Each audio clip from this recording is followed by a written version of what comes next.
Bonjour à tous, ici Matt, de retour pour une autre vidéo. Je vous avais parlé dans ma précédente vidéo que j'allais vous parler d'une autre vidéo de mes lectures BD quand j'en ai eu plusieurs pendant le temps des fêtes et je les ai finalisées pas très longtemps car j'ai dû profiter du temps des fêtes comme tous et chacun. Et donc me revoilà pour une autre chronique sur mes lectures BD. Je commence sans plus attendre avec le tome 2, Rebirth d'Aquaman. Dans la précédente vidéo, j'avais parlé du tome 1 car le film Aquaman est sorti récemment pendant le temps des fêtes et donc je me suis dit c'était l'occasion de découvrir l'univers du super-héros là, Aquaman, et qui le premier tome m'avait grandement convaincu pour l'histoire, l'univers, les personnages, aussi la quantité d'histoire qu'il y a là-dedans, car les tomes Rebirth sont assez épais pour les Aquaman. Généralement, les autres super-héros sont beaucoup moins épais. Dans ce cas-ci, ils sont chez lousse, si je peux dire. Le tome 1 était aussi épais que celui-ci, même je pense un peu plus. Donc celui-ci est assez épais, donc on en a pour notre argent, même si c'est quand même un peu coûteux. C'est toujours chez Urban Comics, ça c'est le tome 2. Le Déluge, on voit sa belle page couverture, Mera, la femme d'Aquaman. Et donc, ces événements qui suivent le premier tome, après la crise avec l'ambassade dans le premier tome, que je vous ai parlé dans la vidéo précédente. Et donc, on suit toujours ces aventures, c'est toujours Aquaman qui essaye de gérer sa situation sur Terre en tant que super-héros, mais aussi comme rôle de roi d'Atlante. Et son rôle va de plus en plus jugé par ses alliés. Beaucoup vont commencer à se demander si Aquaman est le meilleur roi pour l'Atlantide. Et il va y avoir des questionnements autour de ça. Et aussi, un autre ennemi va faire son apparition dans les histoires d'Aquaman au début et qui va foutre un peu le bordel et qui va remettre en question l'univers d'Aquaman, comment il est perçu.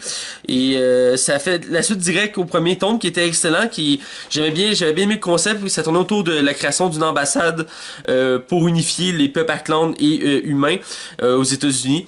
Et entrecoupé de ça, il y avait des ennemis qui essayaient de tout faire foirer, entre autres Black Manta, qu'on peut voir aussi entre autres dans le film, quand c'est un des méchants les plus emblématiques d'Aquaman, même je pense que c'est son premier Némésis.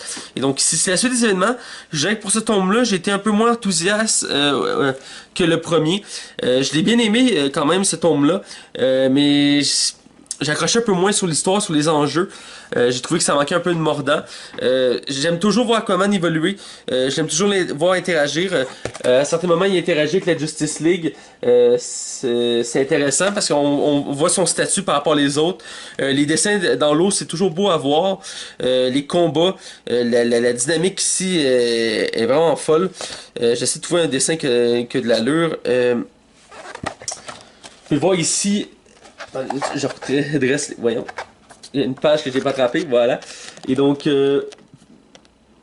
vous pouvez voir ici des dessins, on voit Aquaman interagir avec le gouvernement et il y a Superman avec lui pour montrer son ton solennel déterminé, car il représente aussi un leader diplomatique, donc il y a quand même ça à prendre en compte. C'est pas juste un super-héros, j'ai déjà mentionné dans ma précédente vidéo, il y a un attrait unique en lui, c'est qu'il est roi aussi, donc ça ajoute des interactions, des histoires qui lui sont propres et qui sont intéressantes, mais je dirais pour ce tome-là, ça accroche. Moi ici une double page que j'ai trouvé assez percutante la première fois que je l'ai vu. Il plonge d'un avion, c'est assez fou. C'est toujours des couleurs très colorées, toujours autour du bleu, du vert. C'est toujours la thématique de la nature aussi. On Aquaman est toujours un super-héros charismatique, intéressant, mais je dirais qu'il manquait une petite touche à cette histoire-là qui amène à une fin qui te met sous le choc, mais qui te dit qu'il va y avoir une suite, ça c'est certain. Étant donné qu'il y a un tome 3 déjà de sorti en français chez Urban Comics, on sait que les histoires continuent. Et donc, j'ai hâte de voir. Je l'ai pas encore pris le tome 3. Ça va être dans mes prochains, probablement dans mes prochains achats. Mais ce tome-là, la fin, c'est le plus frappant de ce tome-là. Elle est choquante. Et même, tout le long du livre, on a cette impression-là que ça va de mal en pire pour le héros, qu'on avait l'impression qu'après le tome 1, ça allait en améliorant. Mais veut pas, il faut qu'il y ait des péripéties pour que le héros soit intéressant. Mais à un moment donné, tu te dis, laissez-y une chance, mais au final, la fin te dit que ça va juste aller dans une direction que j'ai hâte de voir la direction. Je veux pas trop révéler l'histoire, mais j'ai l'impression que ça va être dans une direction assez intéressante. Espérons que ça s'améliore dans le troisième tome, parce que le premier étant excellent, le deuxième est quand même bon, correct. J'ai hâte de voir ce qu'ils vont faire pour le troisième. Donc, je vous le recommande, surtout si vous êtes dans comme moi, dans en phase avec le film en ce moment, Aquaman, qui est sorti avec Jason Momoa. Je vous le recommande. Parce que c'est des lectures les plus récentes d'Aquaman dans le Rebirth, donc c'est des histoires récentes. Et c'est vraiment très intéressant. C'est un peu différent du film, mais dans l'ensemble, c'est très similaire, là. Il y a peut-être juste Jason Momoa en Aquaman qui cadre pas autant avec la BD, parce que dans la BD, comme les images que je vous ai montré, Aquaman il est blond aux yeux bleus et oui, il est cut, mais il y a un côté beaucoup moins barbare, si je peux dire. Dans le film, il est montré plus brutal. Reste que le film il est bon, il est très proche des comics, mais ça, j'en ferai une critique plus tard. Mais dans l'ensemble, Aquaman Rebirth, c'est une des meilleures histoires à lire en ce moment dans les Rebirth. J'en ai plusieurs. J'ai Batman, j'ai Deathstroke, j'ai Flash, j'ai Green Arrow, j'ai Suicide Squad dans le Rebirth en ce moment. Et je les aime tous. Mais en termes de tome 1, Aquaman était dur à battre. Mais en tome 2, comme j'ai dit, ça se suit, c'est toujours bon à lire. Mais attendez-vous pas au même niveau que le tome 1. Donc ça, c'était ma première lecture dans le DC Comics. Je commence toujours par le DC si vous avez remarqué. Deuxième, c'est un autre héros qui me manquait à ma collection. C'est Green Lantern, tome 1, Rebirth. Encore une fois, chez Urban Comics. Qui... je pense que je l'ai mis à l'envers, on va le mettre à l'endroit. Non, ça change, il était à l'endroit. Bref, c'est un autre héros d'univers de DC qui a déjà eu le droit, il y a bien des années maintenant, à un film au grand écran avec Ryan Reynolds avant qu'il fasse Deadpool et après d'avoir fait Blade. Et le film avait été quand même assez mal reçu par le public. À l'époque quand j'avais vu, j'ai trouvé divertissant, mais en étant fan de comics, j'ai réalisé que c'est pas super comme film, mais surtout quand on le réécoute, je pense que je l'ai écouté peut-être 3 4 fois dans ma vie, ce film-là. Et c'est pas un bon film en soi. L'univers est intéressant, le design l'est, mais le scénario n'est pas accrochant, il y a beaucoup de défauts.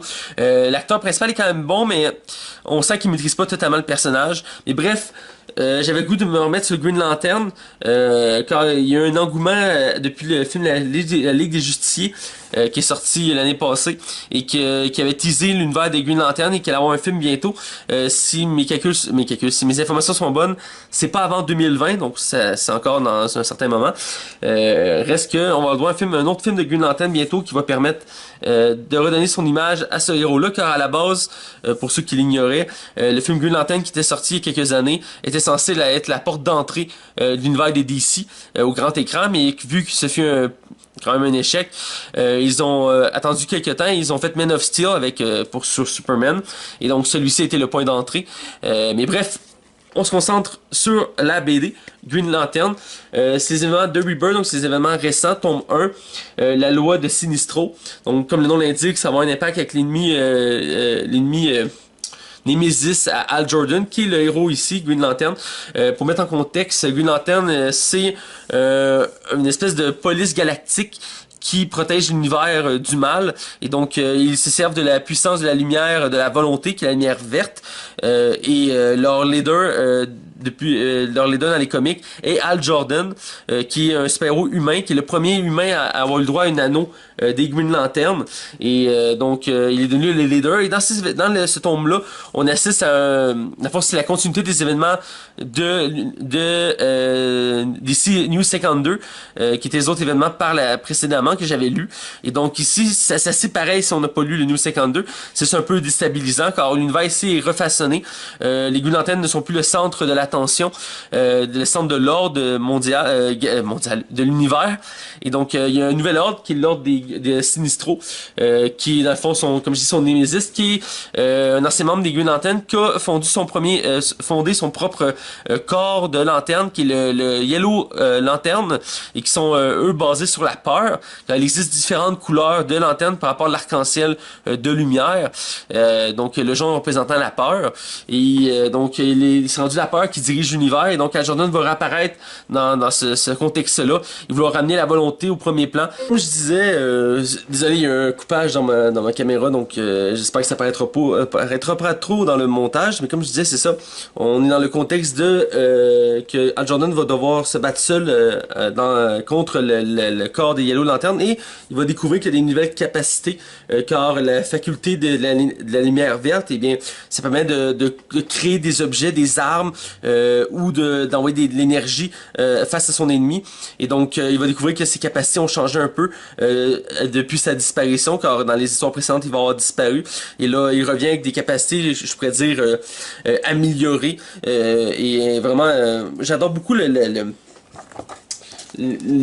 couleurs, parce que vert c'est pas nécessairement la plus belle couleur qu'on peut mettre de l'avant, et dans ces comics là il réussit toujours à mettre vraiment une belle couleur vert. C'est un beau vert agréable, et chaque couleur qui est mise de l'avant, parce que comme je dis, il y a les Yellow Lantern Corp, et eux ils sont jaunes évidemment, et quand ils montrent le jaune de cet univers là, et bien lui aussi ce jaune là est assez unique.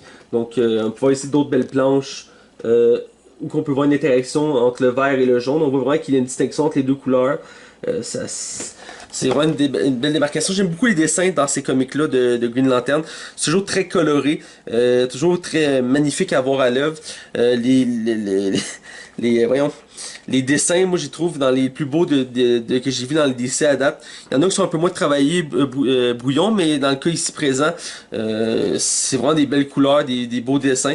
Al Jordan est vraiment mis bien de l'avant, même si l'histoire est bien divisée. Car oui, c'est le héros principal, certes, mais il va devoir se confronter à son plus grand némésis, qui est Sinestro, qu'on peut voir ici avec son armure, ça va mettre en face d'autres personnages de l'univers des Green Lantern.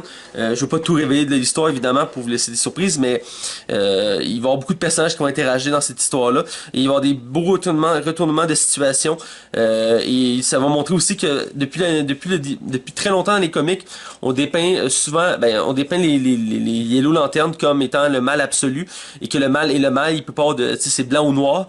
Et bien dans ce comic-là, ils vont montrer un peu que non, il y a une zone de gris, on n'est pas seulement mal, méchant si on prend une énergie qui est considérée comme méchante. Il va y avoir ici un gros débat qui commence dans ce tome-là, et j'ai la forte impression qu'il continue dans les autres, qu'il va continuer les autres tomes. C'est le seul que j'ai actuellement, mais j'ai prévu m'en prendre d'autres de Rebirth. Je pense qu'il y en a 3 ou 4 de sortie. Donc ça va être dans mes prochains achats. J'ai attendu longtemps pour les prendre parce que je me suis concentré sur des héros que je connais plus et que j'apprécie plus en lecture. Évidemment, il y a Batman, il y a Green Arrow que j'aime bien beaucoup, Flash entre autres aussi, chez DC. Mais je suis vraiment content de m'avoir entrepris ça, de lire les Green Lantern, parce que c'est toujours des histoires intéressantes. Ça se passe, c'est une particularité, c'est que la plupart des histoires de DC se passent sur Terre. Veux pas, c'est tous des héros terrestres. Dans ce cas-ci, on voyage à travers la galaxie, l'univers. Donc on voit beaucoup de paysages, beaucoup de décors, beaucoup de planètes, de races. J'aime beaucoup ça, le fait de voyager. Ça n'enlève pas que c'est bien de voir la Terre, sauf que ce BD-là est rafraîchissant pour ce côté-là. Aussi pour la restructuration de l'univers de Green Lantern qui... pour avoir lu pas mal de comics sur les Green Lantern, des fois c'est pas évident de renouveler l'univers. Car oui, il y a plusieurs ennemis, mais il y en a plusieurs. C'est pas qu'ils se ressemblent, mais vu qu'ils ont tous un lien commun, plus ou moins commun avec la lumière, au final, ça se ressemble un peu en termes de dynamique. Mais Sinestro a toujours été le méchant le plus emblématique, et ici, il est très bien montré. Toujours un des méchants les plus dangereux, je pourrais dire, de l'univers. Sinestro, qui est ici assez percutant. J'ai hâte d'en voir plus, j'ai hâte de voir les autres lanternes, parce que il existe pas juste les verts, les jaunes. Avant que je collectionne des comics en vrai, j'ai collectionné en numérique, et j'avais lu les excellents New 52 Red Lantern, que j'avais adoré, et qui était basé, comme le nom l'indique, sur les Red Lantern, et qui était un lanterne rouge, qui est basé sur la rage, et qui est considéré comme méchant. Donc c'est un groupe de lanternes qui s'oppose aux lanternes vertes, entre autres, et qui veulent amener le contrôle de l'univers par la rage, et qui sont assez brutales. Mais j'avais mis l'évolution de l'histoire et l'introduction d'un nouveau lanterne Red dans leur équipe, qui est un humain, pour mettre un côté qui vient plus nous rejoindre, parce qu'il y a des races extraterrestres. C'est intéressant à suivre, mais c'est intéressant d'avoir des thématiques humaines pour nous accrocher plus. C'est d'où le fait que Hal Jordan est très intéressant à suivre. Et d'autres héros humains, c'est pas le seul personnage humain qu'on voit dans le comic, mais c'est vraiment une bonne histoire. J'aime beaucoup le design, j'aime leur pouvoir au Green Lantern, le fait qu'ils peuvent créer des objets avec leur pensée. Ça amène vraiment des combats et des situations assez particulières. Il y a un moment donné, Hal Jordan dans la BD, il conduit un jet fait de lumière verte, même s'il peut voler par lui-même, il conduit un jet, donc je trouve ça particulier. Créer des structures, des armes, une machine gun, tout ça. C'est vraiment, j'aime ça, le côté imaginaire, qu'on peut faire ce qu'on veut avec ce pouvoir-là. Ce qu'on veut, il y a des limites, même si de temps en temps, ces limites-là sont retravaillées à travers les comics. Ici, vraiment... j'ai adoré ça, lire ça, et j'ai hâte de lire la suite, là. Donc je vous recommande Green Lantern Rebirth, c'est le premier tome, la loi de Sinestro. Si vous connaissez pas Héros, c'est un bon point de départ, même si je vous recommande les tomes de New 52 ou Renaissance, si vous préférez en français, pour vraiment une meilleure mise en contexte, parce que pour le tome 1, il n'y a pas vraiment d'origine story pour l'histoire d'origine du héros. Il y a des références, évidemment, il y a une mise en contexte, parce que comme chaque BD de DC, au début, il y a un glossaire, ce que j'adore beaucoup d'univers de DC, que Marvel pourrait s'en inspirer. On a un côté, on a un glossaire des passages principaux, de l'autre, on a une mise en contexte de l'histoire de cette BD-là. Donc, on n'est pas perdu. Et on a la biographie des passages principaux. Donc, on a Hal Jordan, Sinestro, John Stewart, Guy Garner. On a deux autres personnages du Yellow Lantern Corps qui ont un impact dans l'histoire que j'ai pas les noms par cœur mais ils sont ici. Et donc vraiment j'aime vraiment ce concept-là de glossaire parce qu'il y a des personnages que je connaissais moins en termes d'histoire et ou que c'était bien de mettre en contexte parce que dans l'histoire de ils sont pas très mis en contexte. Donc grâce à ça, ben, ça aide beaucoup. Et évidemment, la mise en contexte de la première page sur qui est Hal Jordan. Hal Jordan est un pilote d'essai connu pour sa témérité et son tempérament incontrôlable. Il est le premier humain à avoir été sélectionné par les gardiens de l'univers pour faire partie du corps des Green Lantern. Donc déjà là, ça met en contexte le héros. Il est toujours avec un beau fond vert. Là, c'est peut-être la lumière qui empêche de bien le voir, mais c'est toujours la thématique du vert. Généralement, les héros de DC, même les héros de Marvel, ou en règle générale, les héros ont tout le temps une couleur qui les définit. Et ici, c'est le vert qui est omniprésent, même si, mais c'est pas un vert agaçant, c'est un beau vert. Donc, pour conclure, si vous cherchez de quoi découvrir chez DC, qui est pas Batman ou Superman ou Wonder Woman, Green Lantern est un excellent choix de lecture à découvrir. Je continue dans mon DC. Je vous ai pas mentionné le nombre de BD que j'allais lire, que j'allais vous parler, mais je l'avais déjà dit dans la vidéo précédente, c'est 4 BD. Mais bref, il m'en reste deux à vous mentionner, une de DC puis une de Marvel. Je les mets en contexte parce que je pense que la première, j'en ai pas encore parlé dans mes vidéos. Ceci étant le tome 1, c'est Red Hood et End Out Loud. Qui sont, je pense que c'est Red Hood et les Parias, un truc comme ça. Je suis pas ou les hors-la-loi. Je suis pas très sûr de la traduction. C'est les aventures de Red Hood chez DC Comics, évidemment, vu que c'est un personnage de DC Comics. Et il existe juste en anglais, c'est mon petit bémol qui me dérange énormément. J'aime beaucoup l'univers de Batman. Et une des choses que j'aime beaucoup l'univers de Batman, c'est Red Hood. Et je trouve dommage que ça fait partie des BD qui sont pas traduits encore. Je sais pas si mon light à un moment donné un jour s'il y a assez de popularité. Peut-être s'il y a un film à un moment donné de Red Hood. Mais dans l'heure actuelle, il n'y a pas de traduction pour Red Hood, un peu comme pour les Teen Titans, qui est un groupe de héros très connu à cause des séries TV et des films qu'il y a eu animés. Et pourtant, il n'y a pas de traduction française encore chez Urban Comics. Je trouve ça assez dommage. Moi, j'insisterais sur le fait de faire au moins ces deux équipes-là, Red Hood et Teen Titans. Pour revenir à Red Hood, le tome 1, je l'ai lu ça fait longtemps, donc je vais vous mettre en contexte rapidement, mais c'est le deuxième que j'ai lu, que je veux parler cette semaine. Et pour le tome 1, eh bien, c'est les aventures de Red Hood qui continuent après les événements de New 52 et ils forment une nouvelle équipe parce que son ancienne équipe étant avec Starfire et Arsenal ou Red Arrow si vous préférez et ils se sont partis chacun de leur bord et Red Hood s'est retrouvé tout seul et il a décidé de reformer sans le vouloir vraiment une nouvelle équipe avec deux membres assez particuliers de l'univers de DC. On peut les voir ici dans l'arrière-page. On a Red Hood dans le milieu. On a Bizarro de ce côté-là et on a Artemis de ce côté-là. Donc ils forment ensemble un nouveau trio de héros qui sont les Red Hood et les Outlaws. Et donc ils vont vivre de nouvelles aventures ensemble. Pour mettre en contexte, Red Hood c'est qui? Red Hood c'est Jason Todd. Là c'est pas un spoiler que je vais faire, c'est quand même établi depuis longtemps dans l'univers de DC. C'est un peu comme la mort de l'oncle Ben dans Spider-Man. Si vous savez pas que l'oncle Ben de Peter Parker est mort, eh bien vous êtes peut-être pas à la bonne place ici pour débuter les comics. Donc Red Hood étant Jason Todd, le deuxième Robin de Batman, eh bien dans les années 90, ils ont décidé de vouloir rendre les comics plus matures. DC avait lancé un sondage pour savoir quel personnage ils voulaient voir mourir. Et le sondage avait révélé que c'était Jason Todd que le public voulait le voir mourir parce qu'il considérait que c'était pas un très bon Robin. Et donc il l'avait fait tuer par le Joker dans une BD qui était Batman et une mort dans la famille qui existe, je pense, traduit en français chez Human Comics, que j'ai déjà lu, qui est très bon et très quand même traumatisante. C'est une histoire assez brutale avec le Joker. Le Joker, c'est toujours quelque chose d'assez unique à lire. On en ressort et on a toutes sortes d'émotions. Et donc, il disparut des comics pendant de nombreuses années. Il est revenu par la suite sous les traits de Red Hood, quand il avait été ressuscité par la suite par Talia al Ghul, qui est la fille de Ra's al Ghul, qui est un méchant emblématique de Batman, qui l'avait ressuscité pour des besoins personnels. Et il a décidé de donner un anti-héros du nom de Red Hood. Et au début, il a voulu se venger de Batman, mais par la suite, il a décidé de faire son propre chemin et de devenir un justicier anti-héros à sa manière. Il n'hésitera pas à tuer ses ennemis pour leur faire comprendre qu'ils font le mal. Et donc, comme vous pouvez voir dans l'image, il se bat avec des pistolets.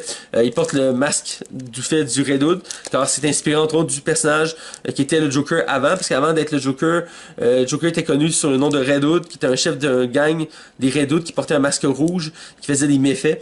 Et donc, il a gardé ce masque-là en symbole. Et depuis ce temps-là, ben, il est devenu comme un peu de côté de la famille de Batman. Il est présent, mais généralement, il est moins bien perçu que les autres parce que c'est le seul qui traverse la ligne, si je peux dire. Et donc, le tome 1 était très bon. C'est une bonne mise en contexte pour les aventures de Red Hood. J'avais hâte de les lire parce que j'avais lu toute le New 52 avec Red Arrow et Starfire. J'avais bien aimé les histoires. C'était autant de l'action vraiment en continu avec de l'humour, des bons twists, une bonne intrigue, des bons méchants. Il y avait tout ce qu'il fallait pour une bonne histoire. Donc j'avais hâte de lire la suite qui était le Rebirth, ceci étant le tome 1. Comme je dis, c'était une mise en contexte des aventures de Red Hood. Mais vraiment, je vais sûrement vous en parler un peu plus une autre fois, mais ce que j'ai lu cette semaine qui est plus frais dans ma tête, c'est le tome 2, Rebirth, de Red Hood and the Outlaw. Celui-ci s'appelle Who is Artemis? Car comme j'ai mentionné, il y a un nouveau trio avec lui. Red Hood est quand même connu. Bizarro est quand même connu. On a pu le voir entre autres dans les films Superman de Christopher Reeve ou la série Smallville. Je pense on peut le voir aussi dans la série Supergirl. Je suis pas très familier avec la série, mais à ce que j'ai compris, il y avait une version Bizarro de Supergirl dans la série Supergirl. Et Bizarro, donc vous l'avez compris, ça fait partie de l'univers de Superman. Et dans le fond, c'est une version déformée de ce héros-là. Dans le cas ici présent, c'est un clone de Clark Kent Superman qui est défectueux. Car il n'est pas Clark Kent évidemment. C'est plus une brute épaisse qui aime se battre et n'hésite pas à la violence. Mais grâce à Red Hood, ils vont avoir un tempérament plus contrôlé et il va être tenté de faire la justice. Car il veut pas, il a quand même la personnalité de Superman en lui. Et donc il va suivre Red Hood, il va donner comme son ami, il va tout faire pour le protéger. Donc ça va être comme la brute du groupe. Et on a Artemis, nouvelle arrivée aussi dans l'équipe qui pour ma part était une inconnue. Je la connaissais pas avant ce comic-là. Qui est dans le fond une Amazone qui fait partie d'une tribu qui s'avait dissocié de l'univers de Wonder Woman, qui était partie s'installer un truc comme au Moyen-Orient, dans une ville protégée par une tempête, un peu comme l'île, mais là c'était comme une cité. Et elle avait grandi là en croyant qu'ils étaient j'ai pas clairement compris l'histoire, mais dans l'ensemble, c'est qu'il était il était comme le dernier peuple des Amazones et qui devait protéger l'arc de Ra, car ils ont changé de divinité en changeant de lieu. C'est plus des dieux grecs, mais des dieux égyptiens entre autres qui sont là. Et donc elle et sa meilleure amie qui grandissaient ensemble devaient protéger l'arc de Ra. Et c'était le contexte du premier tome. Artemis croisait Red Hood car les deux croisaient l'arc de Ra et donc ils finissaient par s'entraider pour récupérer cette arme-là qui est un artefact puissant qui peut causer des milliers de morts, des millions de morts. Et donc dans ce tome 2-là, on découvre vraiment l'origin story d'Artemis, d'où le titre Who is Artemis. On découvre vraiment son univers, mais toujours avec en contexte l'univers de Red Hood, même si celui-ci est mis plus du second plan. C'est toujours intéressant de le voir à l'œuvre. C'est toujours lui qui met en contexte l'histoire. C'est assez brutal par moment. Il y a un humour, mais c'est un humour plus noir. Il est quand même un des plus sérieux de l'univers de Batman. Il y a des belles images, des belles images ici. Ici, on a une page couverture qui montre vraiment les trois héros à l'action. Ici, il y a de l'interaction. C'est vraiment bien. Il y a beaucoup de spoilers là-dedans, je vais pas montrer des éléments qui pourraient spoiler, mais j'aime beaucoup l'aspect de Red Hood. À part Batman, c'est mon préféré dans l'univers de la Bat Family, qui regroupe tous les Robins, Nightwing, Batgirl, Batwing, j'en ai un autre que j'oublie, mais ça va me revenir. Batwoman, voilà, je l'avais oublié. C'est elle que je trouve c'est lui que je trouve qui se démarque le plus du lot, sûrement à cause de son tempérament assez unique. Il a un caractère assez pragmatique du monde et autant Batman croit en l'espoir et en la justice, ici Red Hood lui croit plus que le monde est gris, sombre et qu'il mérite juste d'être détruit d'une certaine manière, mais il croit en un certain sens encore au but qu'il y avait eu quand il était Robin, étant de protéger le monde et tout ça, mais il va aller de sa façon et des fois ça marche pas tout le temps bien, car c'est pas en tant que tel le meilleur Robin qu'avait eu Batman, mais il a des bonnes compétences, il a une bonne volonté et il a son propre univers à lui qui est vachement intéressant, qui est peu connu. J'en ai jasé avec plusieurs personnes qui connaissent les comics de Batman et c'est pas un personnage qui est très connu dans les fans de Batman. Ici, on peut voir un flashback des événements qui ont mené Robin à devenir Red Hood avec le Joker qui le tabasse et de l'autre côté on voit Bizarro sauver des enfants,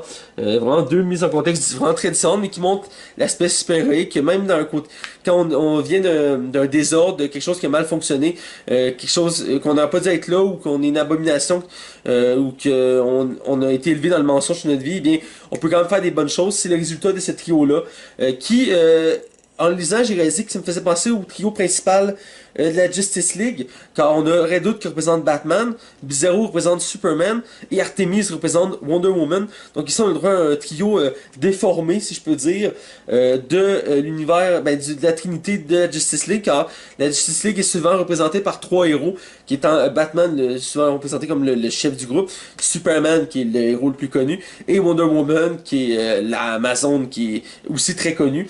Et donc ici, c'est vraiment, je crois que c'est volontaire d'avoir voulu montrer un trio comme la Justice League, mais montrer l'envers du décor, si je peux dire. Car ils ont tous, eux, autant les héros principaux que j'ai nommés ont pas vraiment de défauts. Ici, ils ont tous des défauts, ils ont tous eu des problèmes, ils ont pas eu une vie facile. Je dis pas que les héros que j'ai, Wonder Woman, Superman, ça, ont pas eu une vie facile, mais reste que ici, c'est montré d'une manière plus déconstruite. J'aime beaucoup, comme je dis, l'univers de Red Hood. Bizarrement, depuis quelques années, ils font pas faire des histoires seuls. Il est toujours accompagné. Même quand son trio avait été déformé précédemment, il avait laissé un certain temps avec Red Arrow ou Arsenal, ses préférés. Mais je crois qu'il mériterait des histoires seules, ce anti-héros-là. Mais dans l'ensemble, il fit bien dans ce groupe-là. C'est comme un autre groupe de parias que les gens veulent pas savoir qu'ils existent, mais en même temps, ils sont importants. Moi, j'aime vraiment ce mec-là. J'aime ça voir une nouvelle équipe. Même si je m'étais attaché beaucoup au précédent trio, celui-ci est excellent, même si Bizarro n'est pas une profonde évolution. J'imagine que dans les prochains tomes, ils vont plus se travailler, mais ça reste que c'est une brute épaisse qui a comme ami Red Hood, qui a les mêmes pouvoirs que Superman, mais qu'il n'y a pas la personnalité ni l'intelligence de celui-ci. Ça reste intéressant à voir, mais dans l'ensemble, il y a une bonne évolution, il y a une bonne chimie entre Artemis et Red Hood. Je crois que c'est un thème récurrent des univers de Bat Family. Tous les membres, les Robin et Batman, tout ça, ont tout un charme assez unique. Ils sont capables de charmer la plupart des femmes qu'ils rencontrent dans leur chemin. Batman, Nightwing, Red Hood, Red Robin, qui est le troisième Robin. Aussi, on ces charmes-là. Et ici, on le sent un peu que c'est teasé là-dedans. Je sais pas s'il va y avoir une romance dans cet univers-là. Dans la précédente, il y avait une romance entre Red Hood et Starfire. Je serais curieux de voir si ça pourrait avoir lieu ici, parce que les tempéraments sont assez opposés. Mais reste que l'aventure qui est proposée ici, qui existe 4 tomes à l'heure actuelle en anglais uniquement, malheureusement je trouve, parce que cette histoire-là méritait plus de mise en avant, est excellente à voir, elle est vraiment très bonne, et revoit quand même bien la mythologie d'univers de DC, mais aussi de Batman, de Superman et Wonder Woman, car on voit des aspects des trois, mais d'un point de vue différent, d'un point de vue de ces personnages-là qui sont issus de ces univers-là, mais qui ont été mis de côté, qui ont été oubliés, qu'on veut pas penser à eux, car c'est des défauts, c'est pas des abominations en soi, mais tu sais, entre Bizarro et Superman, les gens préfèrent Superman, c'est normal. Batman passe mieux que Red Hood, et Artemis, ben c'est une version plus violente, plus brutale de Wonder Woman qui est intéressante, mais que Wonder Woman est plus charismatique là. Mais je vous invite à les découvrir, c'est dans mes histoires que j'adore le plus à lire. J'avais découvert par hasard les histoires de Red Hood il y a quelques années, que je connaissais pas vraiment, et j'avais entendu de nom un peu c'était qui. J'avais vu le film d'animation quand Red Hood a déjà eu le droit à un film d'animation, Batman and the Red Hood, je pense, qui est sorti il y a beaucoup d'années de ça en film d'animation. Je vous recommande si vous découvrez qui est vraiment Red Hood, qui est peu présent entre autres dans les films d'animation. On peut le voir en DLC dans le jeu Injustice 2, quand Robin et Nightwing et Batman sont présents, donc ils ont permis à Red Hood d'être là. Même chose dans les Arkham City, non, Arkham Knight, excusez-moi. En DLC, on peut jouer Red Hood. Il a sa propre histoire et ses propres habilités, mais il est tout le temps mis de côté malheureusement. Mais tout le temps de l'avant, Nightwing étant le premier Robin de Batman qui s'est détaché de lui, est devenu son propre héros qui est Nightwing, qui a sa propre ville, Bloodhaven, et qui ressemble quand même à Batman pour plusieurs aspects, et qui a même remplacé Batman à certains moments.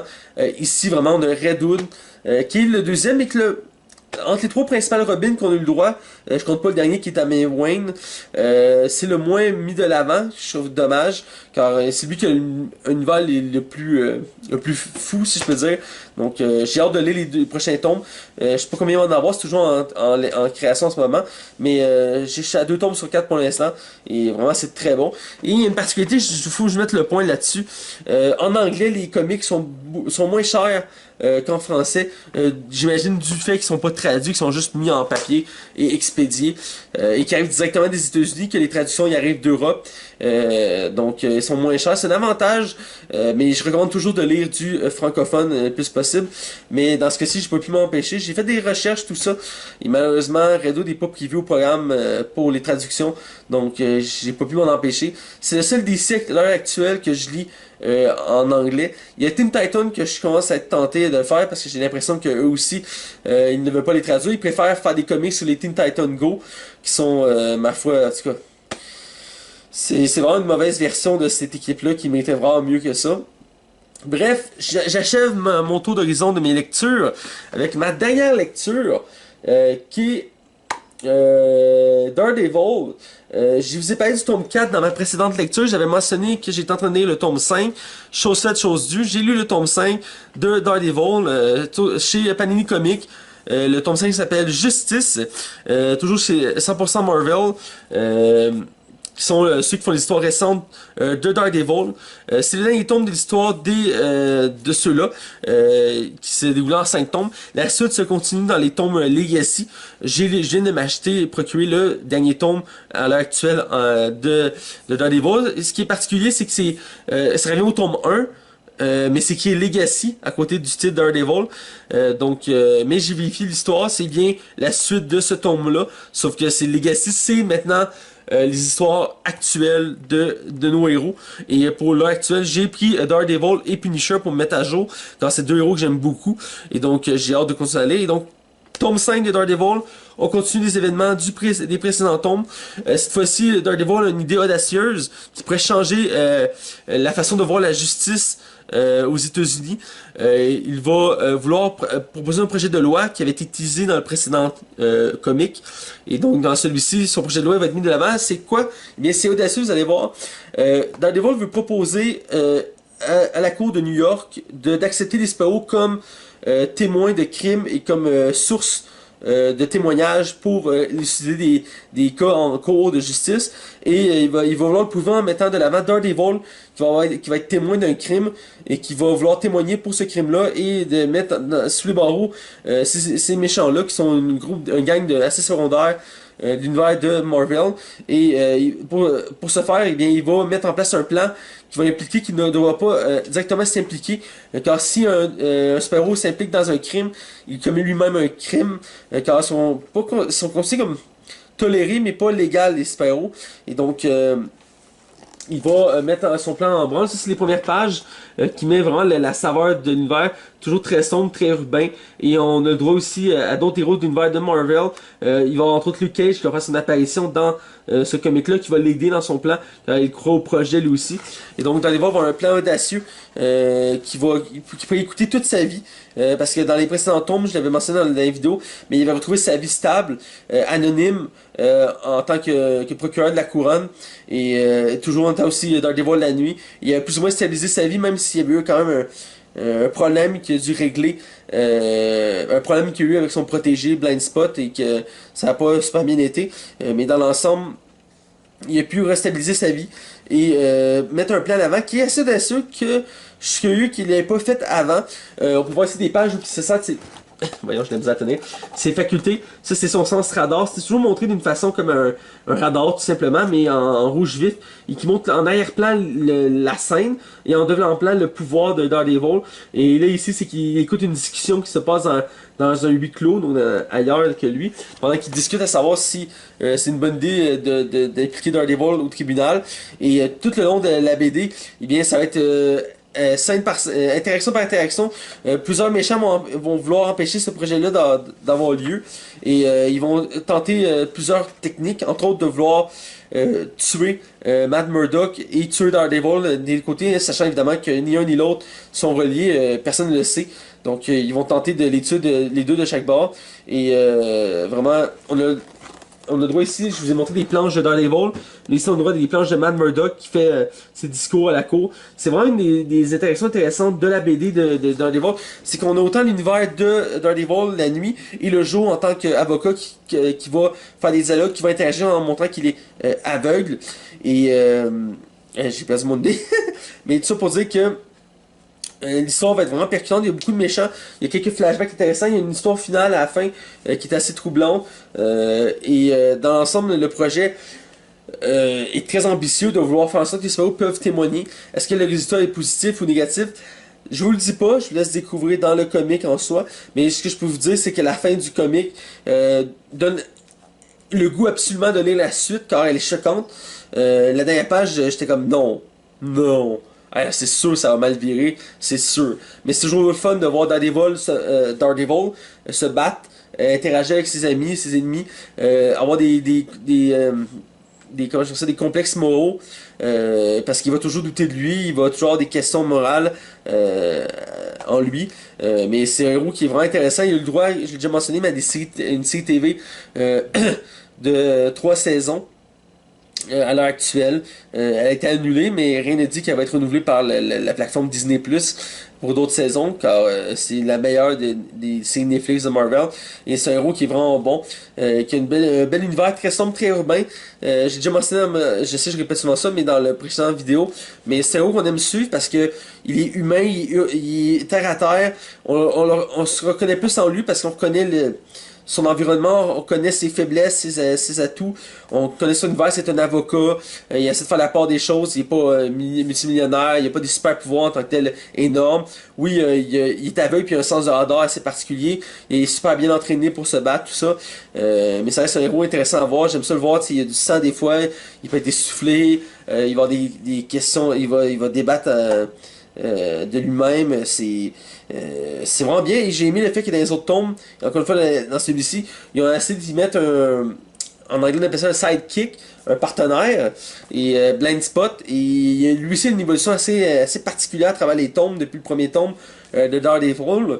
Et là-dedans, il y a encore une autre évolution assez particulière, je sais pas où ils vont aller complètement avec ça, mais je trouve ça bien qu'un héros comme celui-ci, qui avait jamais eu de partenaire, ils ont décidé de tenter quelque chose, et ça fonctionne quand même assez bien. Il complète assez bien, des fois c'est pas le super, des fois c'est surprenant. Oui, on est habitué avec Batman puis Robin, ou encore je cherche une petite seconde. On a Superman, Superboy, Wonder Woman, Wonder Girl, Green Arrow, Arsenal ou Speedy si vous préférez. Ils en ont tous chez DC. Chez Marvel, c'est un peu moins le cas. J'essaie de penser à des exemples assez précis. Il y en a qui c'est plus des duos comme Power Man et Iron Fist. J'essaie de penser à des héros que j'ai dans mes affaires, Punisher et Solitaire. Spider-Man, ils l'ont fait plus ou moins dans les comics récents, parce qu'il maintenant il y a deux Spider-Man. On a Spider-Man Peter Parker et on a Spider-Man Miles Morales. Ils vont comme une sorte de rôle mentor-élève qui va se créer entre les deux. Mais on peut voir quand même comme un sidekick, mais chez Marvel c'est pas une constante de vouloir mettre des sidekicks, et de faire ça pour Daredevil c'est quand même audacieux, et j'ai trouvé ça vraiment bien comme idée de concept, et dans l'ensemble l'histoire est vraiment bonne. J'ai lu beaucoup de Marvel ces temps-ci. Et Daredevil, c'est dans ceux que je préfère le plus parce que c'est une bonne histoire. C'est pas les grosses actions, c'est pas les enjeux mondiaux, mais à chaque tome, il réussit à relever le ton, il y a mettre une intrigue intéressante qui est jusqu'à la fin, on se pose des questions, on se demande comment ça va finir. Et donc c'est très bon, les dessins sont très bons. J'ai hâte de me mettre à la suite, que je vais probablement lire dans les prochains jours. J'ai une pile de lecture, mais c'est dans ceux qui me tentent le plus. Je pense que je vais y aller d'abord avec Punisher, parce que ça fait longtemps que j'ai pas eu de Punisher, car j'ai les 3 tomes 100% Marvel dans mes affaires, mais que je vous ai parlé dans une précédente vidéo. Mais depuis ce temps-là, j'ai rien lu de Punisher, et là, je suis dû. Donc je pense être Punisher et Daredevil dans mes prochaines lectures, et donc j'ai hâte de vous en parler. Allez lire les tomes de Daredevil si vous n'avez pas encore fait. Il y a 5 tomes. À l'heure actuelle, le nouveau qui vient de sortir, c'est la suite, mais c'est Legacy. Donc j'imagine qu'il y a une nouvelle mise en contexte, mais dans l'ensemble, c'est la suite des événements. Donc si vous cherchez un bon point de début pour lire du Marvel, ça peut l'être. Daredevil est quand même un univers intéressant. Et de temps en temps, ils mettent des références aux autres univers. Entre autres, dans celui-ci, on a une référence entre autres à l'univers de Luke Cage, Power Man. Donc j'ai vraiment aimé ça. Ça fait des liens avec les autres Defenders, tout ça. Donc voilà, c'était mes lectures actuelles. De BD que j'ai lu. J'espère que ça vous a trouvé ça intéressant, que ça vous a plu. C'était beaucoup de DC. J'ai pas fait d'indépendant cette semaine, ou dans cette vidéo, tout simplement parce que je pense pas être capable de faire une vidéo à chaque semaine de lecture. Mon but à la base c'était le cas, mais ça ferait trop de lecture et ça me coûterait cher au final d'acheter autant de BD à chaque semaine. Mais dans l'ensemble, c'est vraiment pas mal ça, mais genre de vidéos que je vais faire. Mais ça, je trouvais que 4 BD, ça se prenait bien pour une vidéo. Ça se peut que j'ai un peu étiré la sauce. J'essaie toujours de trouver ma manière de procéder, mais je pense que ça va en améliorant. Mais bref, ça, j'ai dit, l'indépendant, il devrait en avoir plus dans mes prochaines vidéos. J'ai acheté les suites de Ivar Tom Walker. Je vous avais parlé du premier tome il y a pas longtemps et je vous ai dit qu'il y avait 3 tomes au total. Je me suis procuré les 2 autres tomes de ça, voilà. Et j'ai aussi, je me suis acheté un tome de Hellblazer, qui est dans le fond l'histoire de John Constantine, qui fait partie de l'univers de Vertigo, et Vertigo est un univers appartenant à DC. De temps en temps, John Constantine fait une interaction dans l'univers de DC, mais à la base, cette histoire était indépendante, puis ça faisait partie de Vertigo. Donc je me suis procuré un tome, donc je vous en parler aussi prochainement. Et ben, sur ça, je vous dis, c'est déjà tout pour ma vidéo. N'hésitez pas à commenter, à liker, à partager mes vidéos, à liker ma page Facebook et mon compte YouTube. Comme ça me donne une meilleure idée de mon audience. Et donc, j'espère que vous avez aimé ça. Et là-dessus, ben, je vous dis à ma prochaine vidéo. Je pense que ma prochaine vidéo, c'est une critique du film Aquaman. J'ai bien hâte de vous en parler, car c'est un film qui a fait beaucoup jaser, comme chaque film de DC. Donc, on se revoit pour une autre vidéo très bientôt.